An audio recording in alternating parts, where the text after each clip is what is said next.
Ever wished for something, got it, and then we're like, whoa, this isn't what I thought it would be. Yeah, like that moment you realize you got exactly what you asked for, but not what you actually wanted. Totally.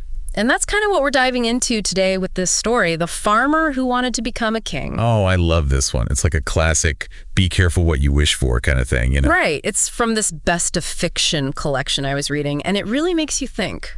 Ambition, responsibility, what it really means to be successful, it's got it all. Totally agree. It's not just about, some magical story. It's about how we define success, not just that initial goal, but the whole journey, the impact we have along the way. Okay, so picture this. We've got Ganappath, just your average traveler dude wandering through the woods. Yeah, just out for a stroll, nothing to see here. Exactly. And then, bam, he runs into a giant. But not just any giant. This one's got a thing for riddles and stories, which is a pretty interesting combo. And wouldn't you know it, he decides to test Ganappath with this story.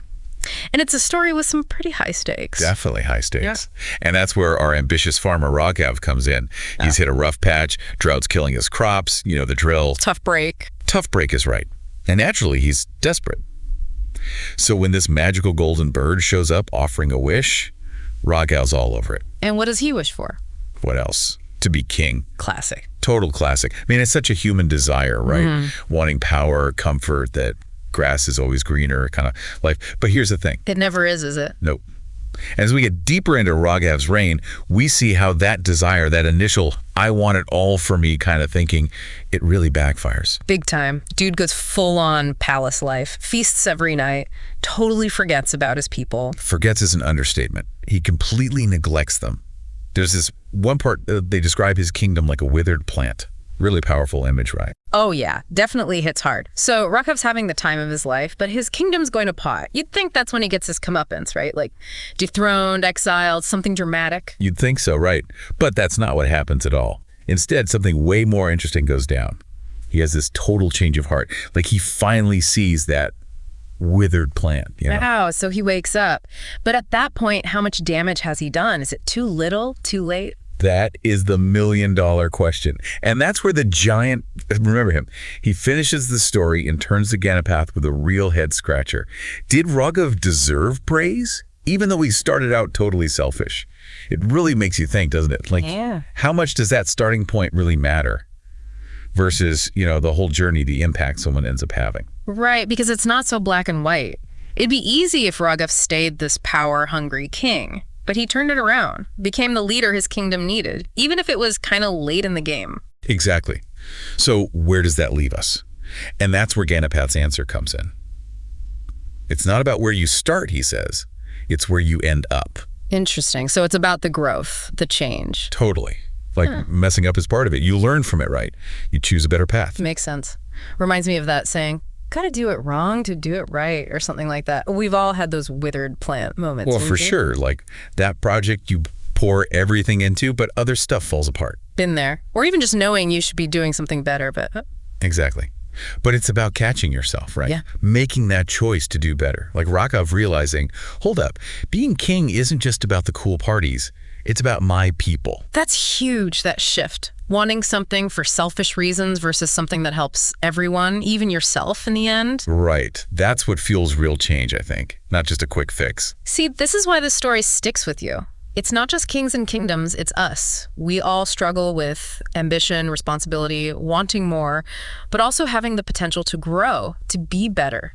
It's like that Viktor Frankl quote, man's search for meaning, Raghav, he found his meaning not in the wish itself, but in stepping up, being a good leader. Totally flips the script on success, right? It's not just checking off that goal, it's the whole journey, the impact along the way. That's what matters. Makes me wonder, what would our own withered plants be? Like the things we might not even realize we're neglecting when we're chasing after something, even if it seems like a good thing at the time. That's a good question and a tough one. It's not always easy to see those withered plants right away.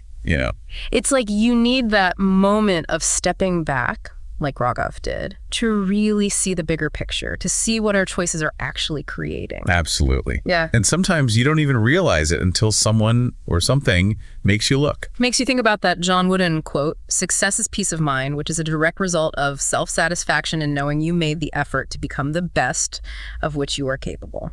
It's not just about the end goal. It's about the journey, the effort, the growth along the way. Couldn't have said it better myself. It's that journey. Just like we talked about with Raghav, it's not always a straight path. Sometimes you got to take a detour, hit a few bumps, even get totally turned around. But it's in those moments, those withered plant realizations, that we can figure out what success really means. For us, personally. I love that. So as we come up from this deep dive into the farmer who wanted to become a king, let's hold on to that question.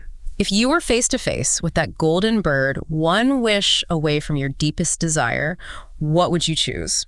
And maybe even more importantly, how would you handle all the ups and downs that come with going after it? Because who knows, maybe the real magic isn't in making the wish. Maybe it's in who you become along the way. The real magic is in the becoming. Now that's something to think about. This has been a truly thought-provoking dive.